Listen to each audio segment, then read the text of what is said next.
Good morning, everybody. Mike here from Northeastern Dirt and Property Maintenance. This morning I'm at home, and it's as hot as a fox in a forest fire this morning. It's hot, and it was incredibly hot yesterday. It had to be 32 degrees up here yesterday. Sunny and windy, but really, really hot. And it's going to be another hot one today. They're calling for thunderstorms. It's Tuesday morning here. I got the date right today. I checked my phone, Tuesday, June 8th. And what I'm doing this morning is, have a look right here. I took several loads of crusher run, 3/4 crusher run in there, and it's a good road bonder.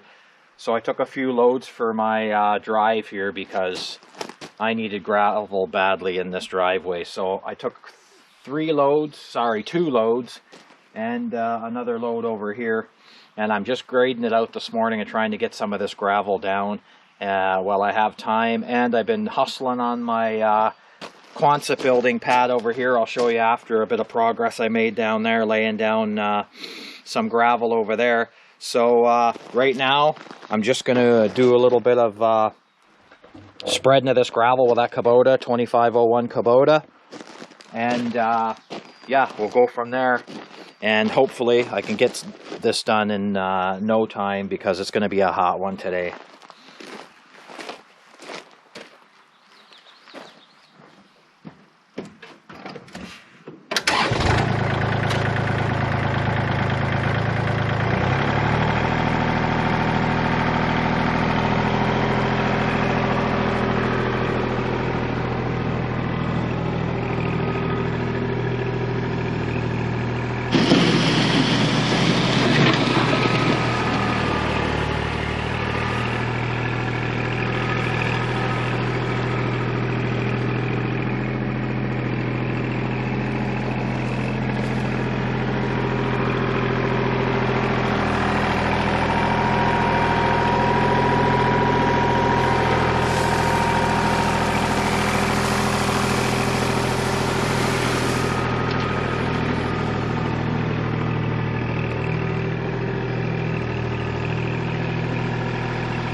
Okay, you guys, when I make reference to the float position on this kubota, float position just means that the hydraulics are not in a locked-in position and the oil can flow from the blank end or the rod end either way, back and forth through the spool back to tank, and it allows that loader to float up and down with the contours of the land. That's all it means. Right now that's in the float position. When this lever, there's your center position, and when this lever's kicked up to a detent position, right there it locks into the detent, and it allows that front end loader to just fluctuate and float with the contour of the land. And that's all it does. It'll float with the high and low spots of the land. It has its applications if you're just running over a smooth surface and you want it to just go with the top of the grade. You can tilt your bucket like so, and you can put full pressure on your loader and just dig that cutting edge right into the ground if you want. You know, and it'll, but what's in float, I use every position quite a bit, to be honest, but that's float right there. It just falls to the earth and it just floats with the contour of the land. So when I make reference to float position, it just means that I'm floating that bucket across the grade of the land. It's doing what it wants to. And yeah, I could have explained that earlier, but anyway, so I'm just finishing up here a little bit. I ran gravel all the way over to the woodshed over here, covered all this up, and yeah, I got this parking area. That's about 40 ton. Well, 36 to 40 ton, depending on what he brings on that truck. Usually a triaxle will take, it should average 20 ton really, but you know, sometimes they come a little shy and sometimes they come a little heavy, just depending on who's loading the truck and where. But I'm just going to finish up fine-tuning this, and we'll go from there. Hey, you guys, I wanted to explain something to you about this gravel in a little more in-depth. Nothing too technical. What I put down today was granular A crusher run. It's 3/4 inch gravel down to dust is what it is. And the dust allows the weather, the rain, everything to pack this gravel in tight when it's moist. It packs in tight when you run on it with a vehicle. It's got all the bonders in it, all the fines, dirt we'll call it, but really it's just all sandy fines, and it bonds the gravel tightly. It's great for driveways, parking lots, even underneath a concrete pad. Works good. It packs tight and works very well. And this over here, right here, this is clear gravel.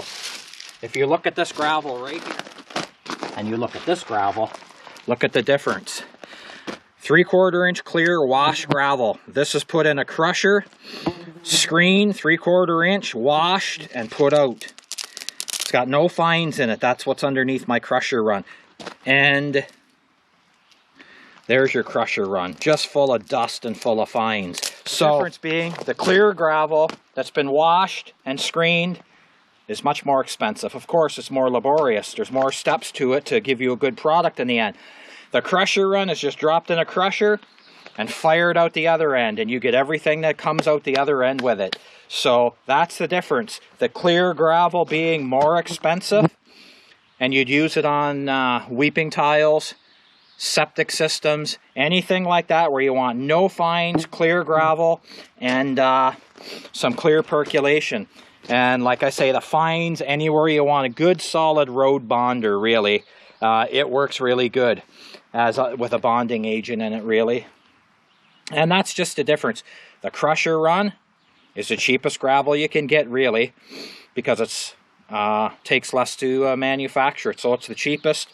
The clear gravel being the most expensive, and substantially more money for clear gravel too. And yeah, you'd be looking at least double the price for clear gravel, generally speaking, for a load versus crusher run. So just a little insight on the gravel.